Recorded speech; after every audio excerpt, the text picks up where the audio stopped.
ای گودک دستانگیتون با چی شد؟ اومدم که بال خالم که قدش پاس هر دقیقه رفت دقیقه شما دیدم فقط خطا شدیدم تمام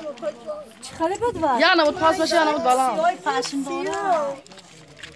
شما خودتون در مردک داره؟ اینا مردک همین بعد دوادر همین در بیرون در میگردم نه تحصیل میبرم نه شام میبرم نه روز میبرم آسا قپوش دیدم تلقام کپه داره امکشا کلین امکشا که سر گرفته خورد امکی مام کلین امکی مام دیدم همه خیال شدم بیا جای حاضر اینا شغل باریم من های کن همه برو برو همه کجا لازم آی ترسی باید خاله رفته نمیتونم نه رفته نمیتونم انا میگه که نمیشینه بود آقا خب ما نگیریم کار نگیریم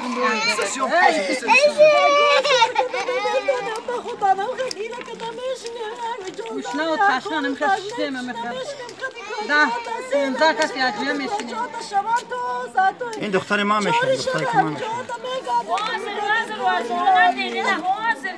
من این زنه که بیچاره بینی زنه که آواز شفاف کرده اینجا بیاد شما بابا همونه میفهمون این مولا حاضر دیه این چی خیلی شد منو اون جامعه خودش چی خیلی بود ایسا اپش جام پیشیشه برو خونه برو